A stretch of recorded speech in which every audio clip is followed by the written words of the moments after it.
तात्काळ अंमलबजावणी करा हा विषय घ्या. त्याच्यामध्ये हैदराबादचं गॅजेट, बॉम्बे गव्हर्नमेंटचं गॅजेट आणि सातारा संस्थांचं गॅजेट घ्या म्हणून उल्लेख करा. त्याच्यामध्ये अंतरवालीसह राज्यातल्या सगळ्या केसेस मागं घेण्याचं सरकारनंच कबूल केलं होतं. त्याही केसेस सगळ्या मागं घेण्याबाबत त्याच्यावरती उल्लेख करा. जो मागासवर्ग आयोग या आंदोलनामुळे गती झाला त्या आयोगानं अहवाल सुद्धा सरकारला सादर केला.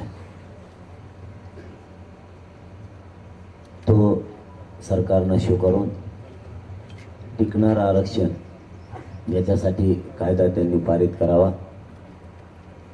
आपल्या आणखीन ज्या 4-5-6 मागण्या आहेत कोपर्डीसह त्याही तुम्हाला वाटल्यास आम्ही काही लेखी स्वरूपात आपण सगळ्यांना पाठवू.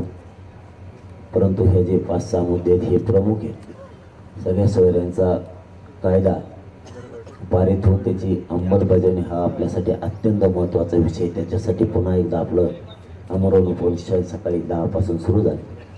आता सगळ्यांनी काय असतं की इकडे एखाद्या दिवशी रेंज कमी होत्या, रेंज घालतील, नेटवर्क जाम करतील.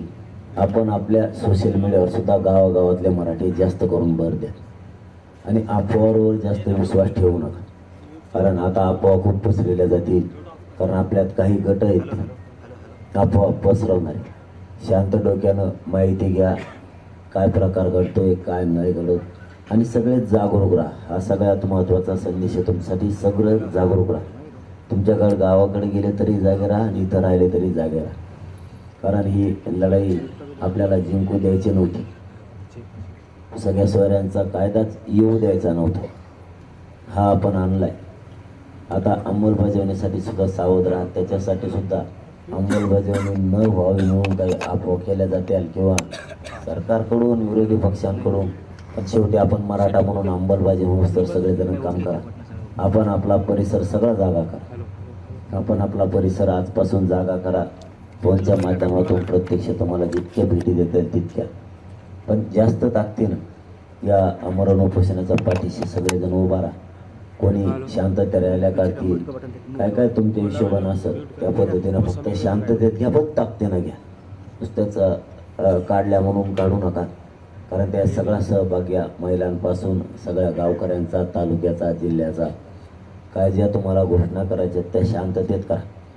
आणि समाज म्हणून ही अंमलबजावणी होस तर सगळे कामं सोडायची वेळ आली तरी सोडा, सावध राहा. फक्त ही अंमलबजावणी होस तर सगळे एकतर्फी एकमतानं आपण ताकदीनं ही लढाई जिंकू. कारण कायदा हिसकावून आणला त्यावेळेस झालेली दिवाळी. आपल्याला या कायद्याची अंमलबजावणी करून या कायद्याच्या मार्फत ज्याची नोंद मिळाली आणि ज्याची नोंद मिळाली नाही अशा बांधवांची या कायद्याच्या माध्यमातून नोंद नसलेल्या सगळ्या सोयऱ्यांचं एक प्रमाणपत्र आपल्याला त्या कायद्यातून बघायचं. म्हणजे आपली आणखीन महादिवाळी पण राहिली, राज्याचा गुलाल पण आणखीन राहिलेला आहे आणि आपल्याला त्यानंतर विजयी सभासुद्धा आपली राहिलेली. त्याच्याशिवाय विजयी सभा होणार नाही. अंमलबजावणी म्हणजे तुमच्या लेकरं मोठे होणे. तुमच्या लेकरांना न्याय मिळाला पाहिजे. आपले घराघरातले करोडो मराठींचे लेकरं त्यांचे प्रश्न कायमचे मार्गी लागले पाहिजे. यासाठी आपल्याला सगळ्या सोयऱ्यांचा कायद्याची अंमलबजावणी आपल्या पुढं प्रचंड मोठी. थोडी मेहनत घ्या, जास्तीची मेहनत घ्या. समाज जागा करा. नुसतं बघू नका हे होईल ते होईल, मी सांगितलंय, मी सांगणार आहे. थोडी मेहनत घ्या, समाजाची जाणीव ठेवा आणि काम वाढवा. कारण तुम्हाला काम वाढविल्याशिवाय पर्याय नाही. तेच तोंड, तेच चेहरे, सारखं मी हे केलं नको. थोडे समाजाचा विचार करा. आपल्याला सगळ्याला याच्यात सामावून घ्यावं लागणार. कारण काय होतंय काय नाही तुम्हालाही कळतंय. थोडं गावातल्या ग्राउंडवर जा आणि लोकांना पुन्हा जागा करा. कारण इतर प्रश्न सामान्य मराठ्यांचा आणि करोडांचा प्रश्न. सध्या शेतीची कामं आपलं खूप चालू आहे. आपल्याला त्याची भान ठेवावं लागणार आहे की आपल्या शेतकऱ्याचे कामही बुडाले नाही पाहिजे आणि आंदोलन पण यशस्वी झालं पाहिजे. त्याच्यासाठी वेळ तारीख ठरवत जा. म्हणजे त्या वेळेत लोकांनाही कामाचा त्यांचा सगळा मागचा पुढचा विचार करून ते सोयीला लावून काम करावं लागणार आहे त्यांना सुद्धा. कारण त्यांचं काम बुडवायचं म्हणजे आपलंच काम बुडवतोय आपण. जे काय ठरवायचं ते एकत्रित ठरवा, पण सगळे आंदोलनं शांततेत करा. तुम्हाला शांततेत रॅल्या करायच्या असल्या त्या शांततेत पार पडल्या पाहिजे, पण ते प्रचंड संख्येनं झाल्या पाहिजे. कारण आपल्याला अंमलबजावणी करायची हा लहान विषय नाही राहिलेला, हे खूप मोठा विषय मागा राहिलेला आहे. कारण कायदा आणलाय, आता अंमलबजावणी करायची. त्यासाठी मी एकतर उपोषणात बोलायचंच नसतं, कारण ही खूप कसरत असते, तिला जीवघेणी कसरत आमरण उपोषण म्हणजे. त्यामुळं आता जास्तीचं तुम्हाला न बोलता तुम्हीच काही गोष्टी समजून घ्या की आता गाव लेवलवर, तालुका लेवलवर, जिल्हा लेवलवर आमरण उपोषणाला पाठिंबा म्हणून शांततेनं तुम्हाला मोठमोठे आंदोलन जेवढी करता येतील सरकार जागा करण्यासाठी निवेदनं देऊन ते करा. आणि कोणाचं स्वप्न पूर्ण होऊ देऊ नका. उद्रेकाचं, जाळपोळीचं थोडा संयम ठेवा, भावना ढळू देऊ नका. मला तेही कळतं की तुमची भावना तुम्हाला थांबू देत नाही. मराठ्यांना उपोषण ते मला की थोडं हे होतं, परंतु स्वतःवर कंट्रोल ठेवा, कारण याच्यात दुसरेच साधून जाते. आपलं कोणीच काय करत नाही, दुसरेच साधून जाते. कारण पाठीमागचा अनुभव आता पुढं अनुभवाला घ्या की आपण करतोय आणि दुसरंच कोणीतरी इथं त्यात काहीतरी करून जातो आणि ते विनाकारण आपल्या लोकांवरती त्याच्यावरती सुद्धा लक्ष ठेवा. आणि जोपर्यंत आपली अंमलबजावणी आणि सगळ्या मागण्या मान्य नाही होणार तोपर्यंत त्या सगळ्या सोयऱ्यांच्या अंमलबजावणीपर्यंत उपोषण थांबवलं जाणार नाही. तुम्हाला माझा आग्रह आहे, इथं करोडो पोरांचं म्हणजे शेवटचं सांगतो, करोडो घरातल्या पोरांचं कल्याण होणार आहे, ते मोठे होणार. उगाच हट्ट धरू नका. मला तुमची भावना कळती, पण कोणी या उपोषणात माझ्याकडे हट्ट धरा नाही. पाणी प्या, नामकं करा, तमकं करा. तुम्हाला सांगतो, समाजाच्या पोरांचं कल्याण होणं खूप गरजेचं आहे. समाजाच्या पोरांचं जर वाटलं झालं तुमचं माझं जगून तरी काय उपयोग. समाजाच्या पोरांच्या डोळ्यात देखता आरक्षण हातातून जाईल आणि तुमच्या पाणी प्या, आमकं करा या नारा पुन्हा त्यांचं स्वप्न साकार होईल की जे आपल्यावर हसणार आहे त्यांचं. त्याच्यापेक्षा बाहेरून ताकद लावा ना. ताकदीनं मला इकडं पाणी प्या म्हणायला येऊस तर तिकडं गावाची गावं ताकदी लावा ना. आणि तालुका भर मोठमोठ्याले रॅल्या करा ना. इकडे येऊन तुम्ही विनाकारण ते विषय काढून त्यांचा हसू होईल. पुन्हा माग सरकले ही भाषाच नको. आता कितकं कठोर करायचंय तितकं कठोर मी करणार आहे आणि तुम्ही किती म्हणले तरी मी ऐकणार सुद्धा नाही. त्यामुळं इथं समाज मोठा आहे, समाजाचे पोरं मोठे झाले पाहिजे, यासाठी हा माझा संघर्ष सुरू आहे. आणि त्याला तुम्ही गावातून तालुक्यातून ताकद लावा, इकडं पाणी प्या हे करा म्हणण्यापेक्षा एवढ्याच वेळेस मी समाजाचं ऐकणार नाही. नसता 5 महिने समाजाचा शब्द मी मोडलेला नाही आणि ओरडला सुद्धा नाही. आणि यावेळी समाजाचं नाही ऐकणार म्हणजे समाजाचेच लेकरं मोठे होणार आहेत म्हणून ऐकणार नाही. जो समाज म्हणतोय मी ज्या समाजाच्या पुढे जात नाही त्याच समाजाचे लेकरं मोठे व्हावेत म्हणून करतोय. मी त्यांचा शब्द डावतो म्हणजे त्यांच्या विरोधात थोडं चाललं. त्यांच्याच लेकरासाठी ही जीवघेणी कसरत पुन्हा एकदा जीवाची बाजी लावून लढणार आहे. फक्त तुम्हाला बाहेर काय करायचं ते करायचं. इकडं सारखं म्हणू नका पाणी प्यान असं करा तसं करा. यावेळेस मी ते ऐकणार नाही, कारण आपल्याला अंमलबजावणी करायची. पुन्हा ज्यांच्या हातातून हिसकावून आणले त्यांचाच विजय नका होऊ द्यायचा. कारण आपल्या लेकराच्या डोक्यावर हा शेवटचा गुलाल टाकायचा आरक्षणाचा. शेवटचा गुलाल यांना टाकला की आयुष्याच्या पोरांचं कल्याण झालं. त्यापेक्षा तिकडं गावाची गावं उठवा, तिकडं तालुके तुमचे उठवा. शांततेत तुम्हाला काय करता येईल ते तुम्ही करा आणि इकडं सुद्धा लक्ष ठेवा.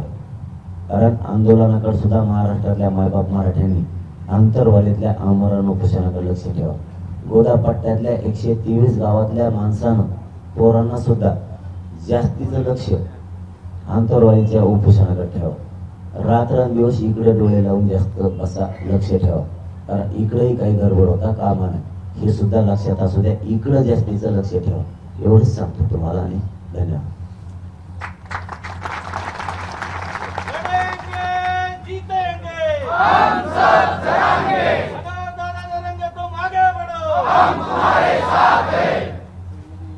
पटेल तुम्ही सेट नाही झाला थांबा.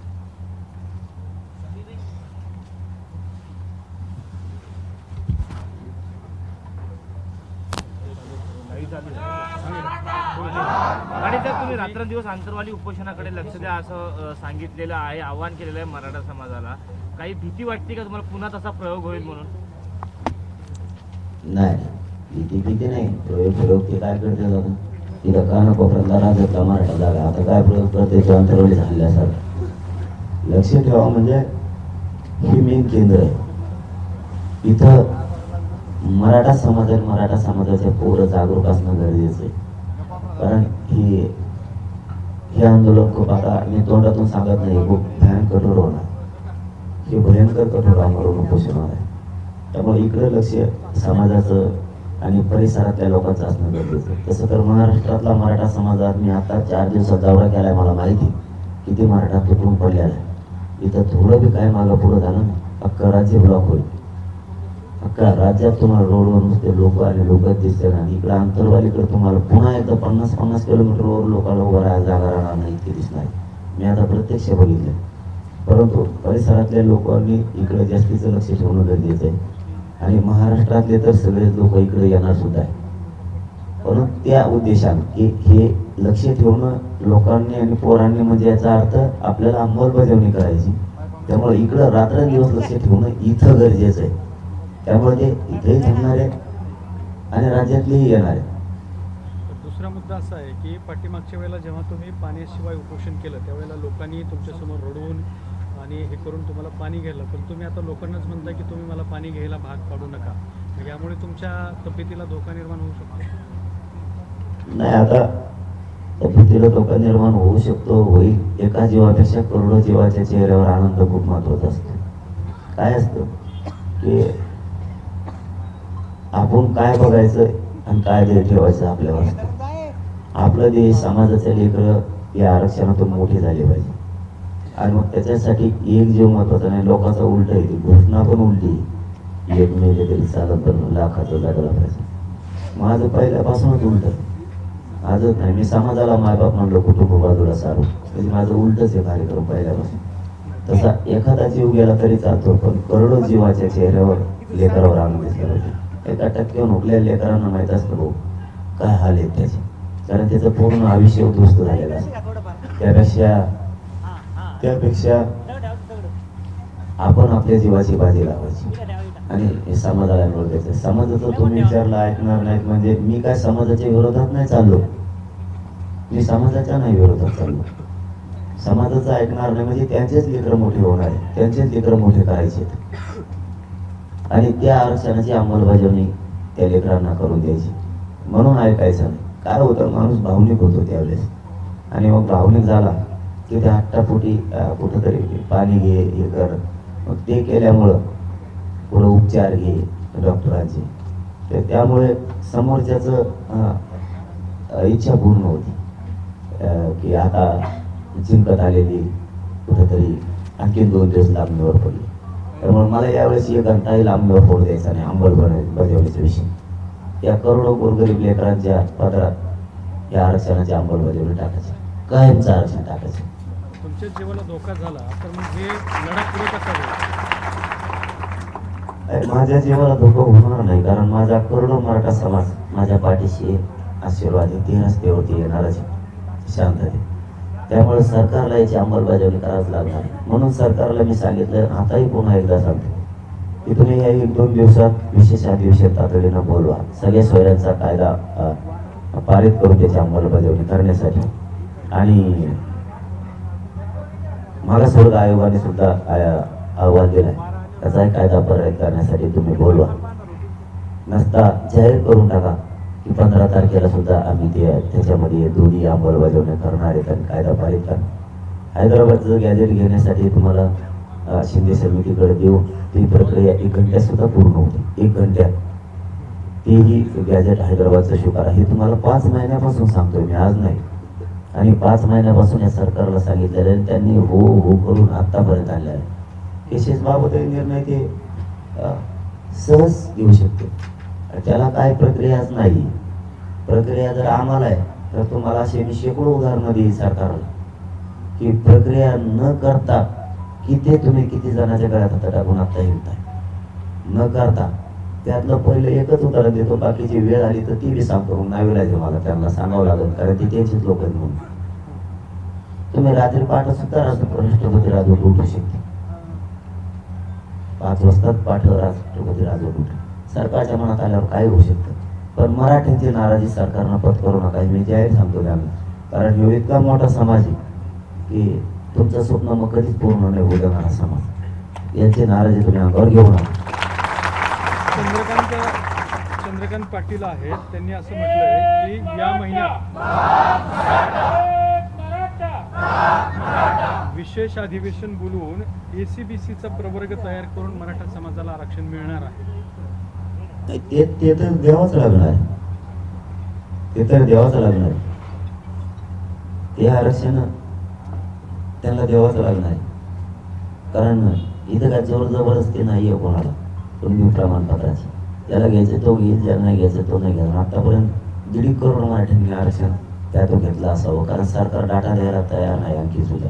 कारण अंदाजे माहिती अशी आहे की रात्रीची की 63 लाख नोंदी आतापर्यंत सापडल्यात म्हणून. आणि त्याच्या परिवारानं जरी केल्या आतापर्यंत काय केलं 70 जणांना एका नोंदीवर मिळाले, काहीला 140 पर्यंत मिळाले. एकूण डाटा 1.5 करोडापर्यंत गेला असं सरकार द्यायला तयार नाही. परंतु आम्हालाही अंदाजा कळतो की 2 करोड मराठ्यांनी आतापर्यंत आरक्षण घेतलं असणार आहे. आता ज्याला कोणाला घ्यायचं नाही त्याच्यासाठी मागासवर्ग आयोग या आंदोलनात नेमला होता. त्याने अहवाल पण दिला. ते घेतील त्याच्यात. तुम्ही तर जोर जबरदस्ती नाही, फक्त ते टिकल याची गॅरंटी आम्हाला पुढेही नाही. म्हणून आमचा हट्ट इथंच आहे की हे राज्यात आणि केंद्रात दोन्हीकडे पण आरक्षण आहे. त्यामुळं कोणाचं त्यांचं पण ऐकून काही जणांचं 4-2 जणांचं मराठा समाजाने स्वतःच्या मुलाचा बी लॉस करून घेऊ नका, नुकसान करून घेऊ नका. ज्या नोंदी पण खूप सापडायला आणि समिती 23 डिसेंबरपासून काय करते आतापर्यंत हेही सांगण्यात आलेलं नाही. एकूण सगळा उरगाडा या आंदोलनात मराठ्यांच्या बद्दल होणार आहे. फक्त सरकारला विनंती, मराठ्यांचा द्वेष त्याचा ऐकून करू नका. कारण हा मराठा आता पूर्वीचा नाही राहिला किंवा त्याच्या लेकरासाठी एक आलेला आहे. सगळ्यांचं राजकीय सुप्रसाद करून टाकेल करिअरचा सोडणार नाही. कारण आमचे लेकर आमच्यासाठी मोठे आहेत. आम्ही आमचे लेकरच मोठे करण्यासाठी इथून पुढं आता लढाई लढणार आहे. त्यामुळं सरकारने त्याच्या डोक्यातलं काढून टाका. त्याचा ऐकून आमचा द्वेष करून आमच्या खऱ्या मागण्या असणाऱ्या, शासकीय असणाऱ्या, ज्या कायद्याच्या चौकटीत टिकणार आहेत हे जर तुम्ही नाही दिले याचा परिणाम तुम्हाला खूप मोठा भोगावा लागणार आहे. आणि त्याच्याने ज्या पक्षात तो राहतोय त्या पक्षाच्या नेत्यांना आमची विनंती, त्याला बळ द्यायचं थोडं कमी करा. कारण तो तुमच्याच जातीचं म्हणजे माझ्या गोरगरीब मराठ्यांच्या पाठीशी त्यांच्या कार्यकर्त्यांना सांगून एकाच दोन करतोय आणि वाद लावण्याचा निर्माण करतोय. हे श्रीगोंद्याजवळ प्रकार घडलेला आहे. जर तुम्हाला त्याला थांबवायचं नसेल तर मराठ्यांचाही मग नाविलाज होणार आहे. जशा तसं उत्तर नाविलाजानं मराठी द्यायला कमी नाही आहेत. मग त्यांनी जर एकदा भाया मागं सारल्या तर मग मात्र मी माझ्या समाजाला शांत राहायचं आवाहन करतोय. म्हणून समाज शांत आहे आणि त्याला जरा समजून सांगितलं तर बरं होईल. नाही सांगितलं तर शेवटी मग आता नेत्याला त्याच्यामुळे परिणाम भोगावे लागणार आहे.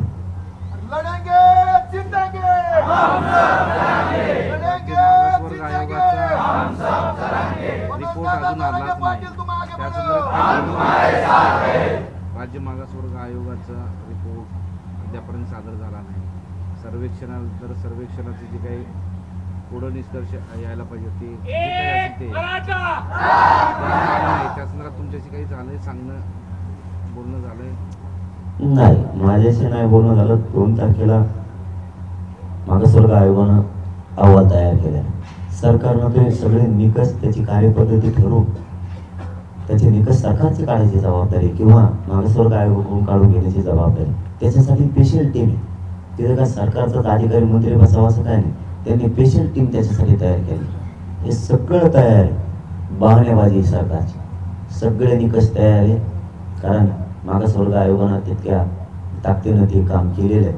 अहवाल सरकारनं स्वीकारून टिकणारा आरक्षणाचा कायदा पारित करावा आणि सुनावणी मात्र त्याची ओपन कोर्टात व्हायला पाहिजे. नसता पुन्हा मराठ्यांच्या वाट्याला आणि गोरगरीब जे कोण लोक म्हणतायत आम्हाला नको, पुन्हा गोरगरिबाच्या लेकराचं वाटोळं ते नको म्हणणाऱ्यांमुळेच होणार आहे. त्यामुळं मराठा समाजाने दोन्हीकडे बी आपण आपला हात ठेवावा की ही प्रमाणपत्र सगळ्यांनी काढून घ्यावेत. टिकलं तर ते घ्या, नाही टिकलं तर इकडून सुरू. कारण मग आम्ही म्हणतोय तेच उद्या खरं होणार आहे. कारण त्या 4-5 जणांचं ऐकून आम्हाला नको म्हणून मराठ्यांच्या लेकराचं वाटोळं करणार ती परत तेच मराठी त्यांच्या त्या 5-6 जणांच्या मागं लागणार आहेत. तुझ्यामुळं आमचं वाटोळं झालं. आम्ही सांगत होतो आणि आणखीन बी सांगतो मराठा बांधवांना राज्यातल्या कोणाचं ऐकू नका. कुणबी म्हणजे शेतकरी आहे, आपण शेतकरी आहेत आणि क्षेत्रीय मराठी सुद्धा आपणच. सगळ्यांनी ते प्रमाणपत्र घ्या. आपल्या लेकरांचं अपमान वाटोळा आता करू नका, कारण आता पूर्वीची दुनिया राहिली नाही. कोणाचं ऐकून काम करायचं ही दुनिया आता नाही. ते पूर्वी होतं, आपल्या हातून एकदा झालं असावं, माहीत नाही आता त्या काळात काय झालं. घ्या म्हणत होतं, आपण घेतलं नाही. तसं आता मराठींनी वागू नका. मोठं व्हायचं बघा, आपले लेकरं मोठे करायचं बघा. आपली कॉलर कधी टाईट राहिली पाहिजे आणि आपली जात लई दिवसांनी एक आली हे फुटून देऊ नका. लई मोठा स्वाभिमानी येऊ, एक दिवस लेट होईल, होऊ द्या, पण जात नाही फुटू द्यायची. आता कोणाच ऐकू, जात एक आली, जात एक आली 75 वर्षात न मिळणारं मराठ्यांना मिळालं. याच्यामुळे हे टिकून ठेवलं की पुढचं ऑटोमॅटिक संकट पळून जाणार आहे. ऑटोमॅटिक कोणाची चीक आपल्या पुढे टिकू शकत नाही. तो जरी ओबीसी मराठ्यात भांडण लावायचा प्रयत्न करतो ना, आपण एकटेच 50-55% नुसते जमलोत बी ना तरी पुढचे धावा निघून जाईल. नुसतं जमलोत तरी एवढे मराठ्यांना खेळणं एवढं सोपं नाही. पण आता तो ज्या पक्षात आहे त्या पक्षातला नेता त्यांना एकदा सांगत की तू नीट राह म्हणून, ते समजून सांगत नसतात नाविराजे ते गावासरची किडे म्हणते. तसं याच्यामुळं त्याचा पक्षातले नेताही डॅमेज होऊ नये आम्ही हे त्यांना विनंतीनं सांगायला लागलो. त्याला जर दुसरा अर्थ काढा झाला त्याला आम्ही काही करू शकत नाही, पण त्याच्यामुळं त्याचा नेता डॅमेज होऊ नये आणि विशेष करून दोघांना चालवणारे फडणवीस साहेब हे डॅमेज होऊ नये. मराठ्यांचा न्याय करा, तुम्ही मराठ्यांना द्या, लवकर ताणून धरू नका. पुढे या तुम्ही दोघं, पण तुम्ही दोघं सध्या मागे, तुम्ही पुढे या. ही मोठी जाती. आता आम्ही आव्हान केलं ना तुम्हाला, तुम्ही म्हणतो मग आम्हाला बोलीत नाही. आता आम्ही आव्हान केले तुम्हाला दोघांना पण. फडणवीस साहेबांनी तुम्ही पुढे होऊन हे काम करा. आता अधिकाऱ्याच्या कोणाच्या हातातला विषय नाहीये, तुम्ही अंमलबजावणी करा आणि अहवालाचाही कायदा पारित करून टाका. आणि हैदराबादचं गॅजेट पण घ्या, बॉम्बे गव्हर्नमेंटचंही घ्या आणि सातारा संस्थांचंही घ्या. आणि पहिल्या शासकानं ते घेतलेले, आता तुम्ही शासक आहे, तुम्ही ते लागू करा. त्या केसेसही सगळ्या मागं घ्या. फडणवीस साहेबांसुद्धा आणि त्या दोनही उपमुख्यमंत्र्यांनी आणि मुख्यमंत्र्यांनी मिळून हे तोडगा तातडीनं काढा. एक पुढं आणि दोन मागं असं करू नका. कशाला मागं राहता दोघं, काय तुमचं मागं सगळे समोर या. कारण ही जात लहान नाही आता, ही सुद्धा खूप मोठी, त्याची गरज आहे तुम्हाला आणि याची गरज नाही असं तुम्ही कोणीच आता वागू नका. कारण ही जाती सुद्धा गरज आहे. ही जात जर संघ नसली ना, चांगल्या चांगल्याचे टांगे पलटी होते. तुम्ही दुसरा एक मुद्दा काढला की मराठा समाज हा शेतकरीच आहे. शेतीच्या मुद्द्यांचाही तुम्ही बऱ्याचदा उल्लेख करताय. सध्या शेतीच्या प्रश्नांवरती लढणार आहात. कशा स्वरूपाची भूमिका असणार आहे, लढा कशा स्वरूपाचा असणार आहे, कधीपासून त्या लढ्याला सुरुवात होणार आहे, त्याच्याबद्दल काय सांगा. ती बोलत लागली हे मी नाशिककडे गेलो, तिकडं मराठा आरक्षणाचं सांगत होतो. सांगता सांगता तिकडची शेतकरी बांधव ही खूप संख्येने एकत्र आले होते. खूप म्हणजे खरंच संख्या लई होती. ते म्हणजे मराठवाड्यातलं एक येतो का, आम्ही बी एक. म्हणजे आमच्या मराठ्या सुद्धा दिस लागल्या. हे जिल्हा पुढं इतकाच झाला की त्यांनी तितक्या जिल्ह्यात द्यायचं. तसं तिथं प्रचंड मोठा कार्यक्रम त्या सटाणा, यशवंतनगरी सटाण्यात कार्यक्रम होता. खूप मोठा होता की ते चौकातले 4ही रस्ते ब्लॉक होते, इतका मोठा होता. तर त्यांनी सांगितलं दादा एक तुमच्यात अशी एक ऊर्जा आहे की न होणाऱ्या ही घटना मराठा आरक्षणाची घडत आलेली, आम्ही तुमच्यासोबत आहे, आम्हाला 60% आरक्षण आहे. त्यांनी मला प्रमाणपत्र सुद्धा दाखवलं, म्हणजे हे पूर्वीच आहे मला, तरी मराठा म्हणून आम्ही तुमच्यासोबत आहे. हो द्या, तुम्ही खूप दिवसानं जात एकत्र आणली, त्याच्याबद्दल आम्हाला तुमचा खूप अभिमान. आता ते माणसं मला ते सांगत होते, पण हे झाल्यावर तुमच्यासारखा प्रामाणिक माणूस, कारण 80-85% या राज्यात मराठा शेतकरी आणि त्याच्यात मी सांगितलं आपल्याला त्याच्यात जात नाही बघायची शेतकरी विषयात. तर त्यांनी सांगितलं इथून पुढचा मुद्दा तुम्ही उचला शेतकऱ्यांचा आहे. म्हणून मग मी सांगितलं की हे संपलं का मग ते घेऊ, पण लगेच मध्ये टप्पा पाडून द्यावा लागत नाही. दुसऱ्या दिवशी सुरू करताना मला भूमिका करा सुरू, मला बोलली तरी झोपून द्या थोडं, मग ते मी मागं लागतो, मी काय अडचण नाही. आणि त्याच्यातलं काय आहे, मला थोडी वेगळी सवय आहे. मी आरक्षणाचा हा लढा उभा करताना आधी शोध घेतला होता मराठ्याचं आरक्षण पुढे, आणि मग आंदोलन ताकदीनं उभा केलं होतं. आरक्षणच माहीत नाही कुठे, नुसतं पळायचं आंदोलन करत कामात आवाज. एक जण होतो 50%, एक जण होतो वर, एक जण होतो खाली. अरे हाय कुठं तर बघायला ना, तरच त्याच्यात मजा आहे, नसता काय अर्थ नाही. मग नुसते आपण जात दमितो म्हणायचं स्वतःच्या स्वार्थासाठी, याचा अर्थ असतो इथं समाजाचा स्वार्थ बघायचा. तसं मला त्या शेतकऱ्यांतल्या पुऱ्या खोट्या बघायला त्या कुणी कुठे ठोकलेल्या ह्या उपटेल्या त्या उपटा लागणार आहे. परत दुसरं प्रॉब्लेम व्हायला पाहिजे. ते नेमकं घुंगडं झोपलेलं कुठे, कशा कशाचे भाव वाढले, सोन्याचे कसे वाढले, त्यांच्या खताचे बियाण्याचे कसं का वाढले, म्हणजे याच्यात मला विचार करावा लागणार आहे. त्यांचे जर इतक्या पटीत अचानक वाढले, यांच्या साखरेचा भाव वाढला, यांच्या तेलाचा भाव वाढला, यांचा कपड्याचा भाव वाढला, आमच्या कापसाचा नाही वाढला. कापूस तर आमचाच आहे, तेलाचं बी आमचंच आहे, सोयाबीन आमचीच आहे,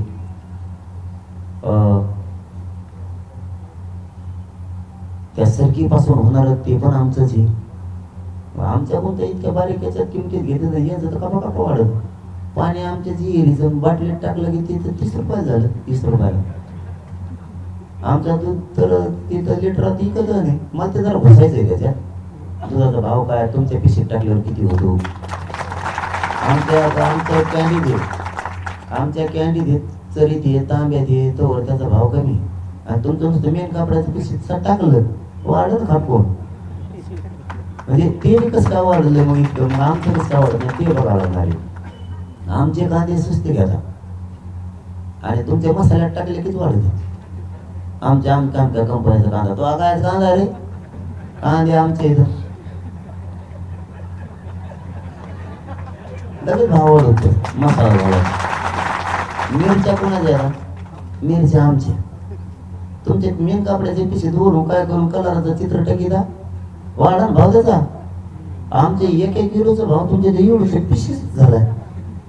मसाला आम्हीच काय, मिरच्या आमच्याच, आणि पैसे तो खातो काय.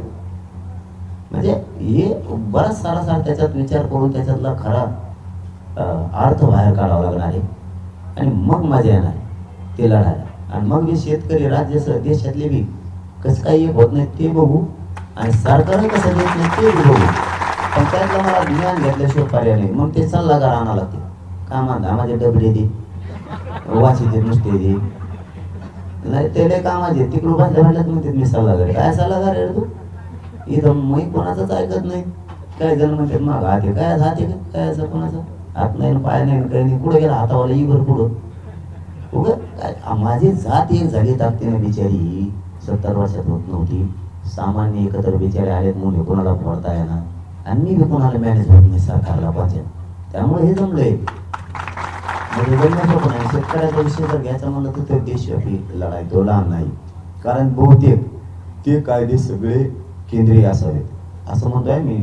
सांगतो मला माहित नाही यातला आणखी. कारण शेतकऱ्याचा विषय हा केंद्रापासून कृषी मंत्रालयापासून असला पाहिजे. आणि मग इकडं फायटे आणून उपयोग नव्हायचा. ताकद इकडं बाहेर घालून इथून माणसं बसले ना मुंबईपासून तर दिल्ली पोस्ट शेवटचा माणूस पाहिजे रस्त्यात. मग बघा कायदे कसे बदलत नाहीत ते. त्यांना अगदी शेतकऱ्याला बाजूचे पाहिजे. त्यामुळे धामाचे ते नुसते ते आमदाराला देईन, मंत्र्याला देईन, पगार देते, त्यांना काय करायची बाबा पगाराची. आणि इकडं शेतकऱ्याला तुम्हाला रोग आला का, देवर पेन्शन रिटायर झाला शेतकरी लगेच. आमचा शेतकरी 90 वर्षात सुद्धा शेतात काम करतोय. एवढं सोपानं गवत जनावरापर्यंत घेऊन येतो, त्याला एक पेन्शन. मग त्या आमदाराने केलं काय, ते वाकत चलत आहे. ते रिटायर झाला म्हणून त्याला पेन्शन सुरू आहे. आणि ते एखादी बार म्हणतो, मी एका माझ्या आमदाराचा ऐकलेला किस्सा, ते म्हणतो मी पेन्शनवर जगवतो. काय जगवतो रे, ते घरी इकडून बंगला ते आमच्या जीवावर बांधलेला आहे तो, त्याच्यावर खाय ना. त्याला काय पेन्शन, त्या 40 का काय हजार पेन्शन दिलं. 50,000 त्या याला आमदाराला. आणि ते का कमी दिलं आमदार होता तो. हे असले धंदे उलटे सुलटे सगळे या राज्यात देशात येतात. काय ज्याला गरज नाही त्याला आहे. एसटीचा ड्रायव्हर कातो गाडी आणतो, त्याचा गिअर सुद्धा इकडं असतो, त्याला इकडं हात करावं लागतो, असं टाकाय, असं हात करत गिअरला. त्याला पगार कमी. आणि बिगर काय नुसते खुर्चीवर बसते त्याला पगार जास्त. ती बी म्हणतो माझ्या ध्यानात आल्यावर करीन. मंत्रालयातले कितीतरी अधिकारी असेल ते म्हणतो थांब माझ्या ध्यानात आल्यावर करतो. तो का ध्यानात येणार आहे. त्याचं डोकं ताळ्यावर आणायचं असलं त्या अधिकारी सगळ्या, तर तुम्हाला मला पुन्हा एकजूट व्हावं लागणार आहे शेतकऱ्यासुद्धा. कारण हे वेळे नमुने बघा अधिकारी येतो तिथं बसून फुकट पगार, पैसे आपले शेतकऱ्यांचा सगळा आयकर ते वसूल करते. आपण टॅक्स भरतोय सगळं आपल्या जीवात. आपल्याला की नाही शिकेली माझ्या ध्यानात आल्यावर सांगतो ते बसत नाही. कसं काय बसत नाही, आपलं कसं काय आरक्षण बसलं तर शेतकऱ्याचं मी बसू. पण मला एकदम घेऊन द्या. मी म्हणलो तर माझ्या टप्पच लावलं लगेच. मग दुसरा प्रश्न त्याच्यात असा आहे की संपूर्ण देशभरात शेती ह्या विषयावरती काम करणारे जे काही मोठे लोक आहेत त्यातले काही मोजके 5-6 लोक तुम्हाला भेटले होते आणि त्यांनी सुद्धा तुम्हाला असं सांगितलं की तुम्ही ह्या विषयामध्ये लक्ष घाला, संपूर्ण देश आम्ही तुमच्या पाठीशी उभं करू, असं सुद्धा त्यांनी तुम्हाला सांगितल्याची माहिती मिळते. महिला पत्रकाराला करत असेल यांना काय झालं, ते मुंबईत झालं ते बाहेर पवारांच्या तिथं देशातले 5 राज्यातले प्रमुख शेतकरी मोठमोठे आले होते दिल्ली आंदोलनात. ते त्यांच्या भाषणातच म्हणले होते तसं, असं तुमच्यात लोकांना तुम्हाला सांगितलं असं. ते मला त्यात अभ्यासच करावा लागला. ते म्हणले ते खरं आहे, ते मी मान्य करतो म्हणजे तोंडात म्हणले असते माझ्या कानाजवळ तर मी म्हणलं असतं जोडतील. ते भाषणातूनच बोललेले ते. आता मला त्याचा आधी अभ्यास करावा लागेल, कारण आपणच स्वतः शहाणे पाहिजेत, आपल्याला स्वतः रस्ता माहीत पाहिजे तिथपर्यंत जायचं. दुसऱ्याला विचारित जायचं, जवळ रस्त्याच्या गेल्यावर त्या गावाच्या तो जर म्हणला तिकडून चांगला नाही खराब रस्ता इकडून जाय, चांगला सगळा कार्यक्रम. त्यासाठी दुसऱ्याचं ऐकून काय असतं, दुसऱ्या ते अभ्यास करते 50-50, 40-40 वर्षे आणि मग ते त्यांच्या सोयीनुसार जर आपल्याला वापरलं तर समाजाचा शक्यतो शेतकऱ्या समाजात तोटा होतो. त्यामुळे आपणच ज्ञान जर घेतलं तर ते डोक्यात ताण नाही होत. कारण ते जर आत्ता गरज आहे मला त्या अभ्यासाची, ते जर नाही आला जाणून बुजून तर मी काय करायचं, त्यापेक्षा आपल्याच माहीत लागली. ते जर मुद्दाम ते तिकडंच ताणून धरलं तर म्हणजे तसे सुद्धा होळीचे लोक आहेत, त्यापेक्षा ते आपल्याला शिकावं लागणार आहे त्यातले बारकावे सगळे. तेव्हा त्याच्यात विजय मिळवण्यात माझा नाही काय ते 100% पलटत आहे सगळे, फक्त लढणारा प्रामाणिक पाहिजे. पाटील, आपला कृषी प्रधान देश आहे, देशाची अर्थव्यवस्था ही शेतीवर अवलंबून आहे. मी येवल्यामधून पडतो, आमचा कांदा उत्पादक शेतकरी आहे व मध्यंतरी 2 महिन्यापूर्वी 4000 रुपये मार्केट होतं. त्यांनी एक्सपोर्ट ड्युटी वाढवली, त्याच्यानंतर काही कारण नसताना दिल्ली बिहारच्या लोकांना स्वस्त कांदा पाहिजे, त्यांची कुठल्याही प्रकारची ओढ नसताना यांनी डायरेक्ट निर्यात बंद केली व याचं खूप मोठं नुकसान आता शेतकऱ्याला 1000-1200 रुपयाला कांदा विकावा लागतोय. याचा एक प्रकाराला खूप मोठा अत्याचार सरकार एक प्रकारे करतंय का त्या लोकांना कांदा स्वस्तात घ्यायला पाहिजे. नाही मग आरक्षणाचा मुद्दा राहायचा ना, मग तिसरंच लावायचं ते बी करणारच आहे म्हणून. तुमच्या कांद्याचं बोललो ना मी, तुमच्या जेलातला नुसतं कांदेच खातो का मग, जेलाचं वाढवून म्हणा जरा भाव त्याला आणायला येतो का त्याच्यापेक्षा त्याला म्हणा जरा कांद्यासाठी लढ ना, जरा चटण्याच्या काचा बदलव ना आता थोड्या लढ करणार आहेत आपण, पण थोडंसं आता हा विषय ज्वलंत आहे. कांद्याचा बी मी आता सांगितलं तुम्हाला की मसाल्यात पडल्यावर त्याची काय किंमत आहे कांद्याची. मी आत्ताच तो विषय बोललोय. माहिती आहे मला की शेतकऱ्यांच्या लय हाल आहेत. मग तो कापूस उत्पादक, सोयाबीन उत्पादक असू द्या किंवा तुमचा द्राक्षी उत्पादक असू द्या, कांदा, सगळेच जे पिकं आहेत आपल्याला भावना यायची जाणून 100% मला मी शेतकऱ्यात बोललो लढूयात आपण. फक्त एवढं मला घेऊन मुद्दा आरक्षणाचा हाल खूप जीव घेणा मुद्दा आहे. गोरगरिबांच्या लेकरांचं कल्याण याच्यात आहे, कारण ते पण शेतकरीचे. हे आरक्षणात लेकरं म्हणजे शेतकऱ्याचेच आहेत, ते बी दुसऱ्याचे नाही. एक टप्प्याने घ्यायचे. फक्त मला सवय एकच मुद्दा मी कळीला लावतो.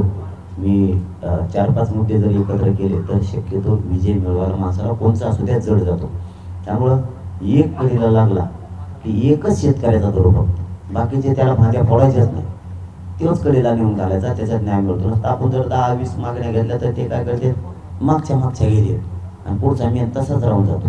असं बऱ्याच वेळेस झालेलं. त्यामुळे ह्यावेळेस आंदोलन घेताना मराठा आरक्षणच घ्या, बाकीचं बघू म्हणलं. दादा त्या आधीच्या पत्रकार परिषदेमध्ये तुम्ही बोलताना असं म्हटलंय की आमदारा जे लोकप्रतिनिधी असतील तुमच्या मतदारसंघातले, तर त्यांना तुम्ही कशा पद्धतीनं आवाहन कराल, कारण विशेष अधिवेशन आता 15 तारखेला आहे आणि तुम्ही मराठा आंदोलकांना त्यांना कशा पद्धतीनं जाब विचारायला सांगणार? नाही, जबाब विचारायचं मी मराठा बांधवांना सांगितलेलं नाही. पुन्हा एकदा क्लिअर करतो, मी माझ्या मराठा समाजाला महाराष्ट्रातल्या एवढंच सांगितलं, आपण आपल्या आमदार मंत्र्यांना निवेदन द्या किंवा फोन करून सांगा तुम्हाला निवेदन द्यायला वेळ नसेल तर. कारण आपण शेतकरी आहेत, उगाच त्यांची फरफट नाही करायची पळून फोन करायचा आणि सांगायचं साहेब आमच्या लेकराचं सगळ्या स्वाऱ्याच्या कायद्यात कल्याण होणार आहे, ते मोठे होणार आहे. तुम्ही 15 तारखेला अधिवेशन जे बोलवलं त्याच्यात आवाज उठवा आणि एक मतानं सगळे म्हणा की या कायद्याची अंमलबजावणी करा म्हणा आणि त्याचं कायद्यातही रूपांतर करा. तो मजबूत कायदा राहिला पाहिजे. याच्यासाठी आमदारांनी मंत्र्यांनी आमदारांनी 15 तारखेच्या अधिवेशनात या कायद्याच्या बाजूने सगळ्या सोयऱ्याच्या एक मतानं बाजू मांडा. मग मंत्री असो की आमदार असो हे त्यांना सांगितलंय. त्यांना काय जॉब विचारायचं सांगितलं नाही, कोणी जॉब विचारण्याची गरज सुद्धा नाही. खासदाराला सुद्धा फोन करूच नका की तुझे ओळखीचे जेवढे आमदार आहेत महाराष्ट्रात तेवढ्यांना पण तुम्ही सांगा आवाज उठवा म्हणून. आणि ते पण सगळ्या सोयऱ्याच्या बाजूनं ओबीसी आरक्षणातूनच ह्योच आवाज त्यांनी उठवायचा. पाटील अध्यादेश मी वाचला, त्याच्यामध्ये एक शब्द आहे का आपले जे सगळे सोयरे आहेत ते सहजातीय पाहिजे, जर नोंद असेल तर सहजातीय पाहिजे. त्याचं नेमकं काय? त्याच्यामध्ये ते दुरुस्त्या त्याच दिवशी आम्ही ते वाचलं, त्याच दिवशी दिले. खूप पत्रकार त्याला साक्षीदार आहेत आणि खूप अभ्यासक सुद्धा मुंबईतले साक्षीदार आहेत. त्याच दिवशी सांगितलेलं हे नको फेकून देत असतो आणि तिकडे बाजूला मग तो कागद. त्यांनी त्याच्यात आपण दिली व्याख्या दिली त्यांना, आपण दिली. समाजातल्या अभ्यासकांनी खूप दिली. अवकड सुद्धा करायचं सांगितलं त्यांना, कारण व्याख्याची सुद्धा बऱ्याच व्याख्या राहू ते सांगितलं.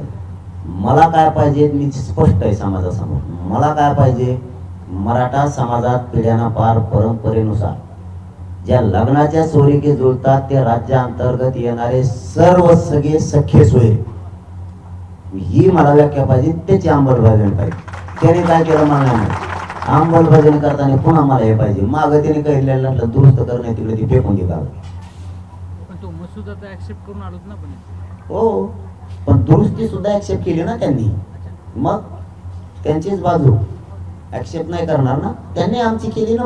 मग तर हातात घेतला ना, आणि हे सगळ्यांना माहिती. शेवटी पटेल, पुन्हा एकदा आता तुमचं पाण्याशिवायचं उपोषण सुरू होऊन 5 तास होत आहेत. काही वेळानंतर तुमचे वोट कोरडे पडायला लागले. सरकारला काय सांगणार, काय इशारा आहे शेवटी एकदा? नाही, पाण्याला झाले 5 तास, फोटो कोरडे पडतील नाही पडतील ते विचार नाही करणार आहे. सरकारला एवढंच सांगणं की तुम्ही या 2 दिवसात तुम्ही विशेष अधिवेशन तातडीनं बोलवा आणि सगळ्या सोयऱ्यांच्या कायद्यात रूपांतर करू, त्याची अंमलबजावणी करा. आम्ही दिलेली व्याख्या 2 महिन्यापासूनची तीच घ्या आणि आमच्या अभ्यासकांना दिलेल्या व्याख्या सुद्धा घ्या. ज्या सगळ्या सोयऱ्यांना प्रमाणपत्र द्यायचंय त्याची तपासणी आणि गृह चौकशी नंतर करा. शपथपत्रावर घ्यायचं आपलं ठरलेलं आहे, त्याप्रमाणे शपथपत्रावरती त्याला द्या. अहवाल मागासवर्ग आयोगाने दिलाय, तो शिकवून कायदा पारित करा, ताबडतोब कायदा पारित करा. आणि तुम्ही ज्या गोष्टी आपल्या सर्व केसेसच्या बाबत आंतरवालीसह या सगळ्या केसेस सुद्धा मागे घेण्यासाठी तुम्ही अधिवेशन बोलून याच्यामध्ये सगळा तो प्रक्रिया पार पाडायचा निपटारा करा आणि सगळ्या सोयऱ्यांच्या अंमलबजावणी मात्र ताबडतोब करा. संपर्क झालाय का? नाही, नेटवर्क जे आम्ही त्याचे फोन बंद पाडलेले त्यांच्यासाठी सगळ्यांचे. धन्यवाद. चालेल.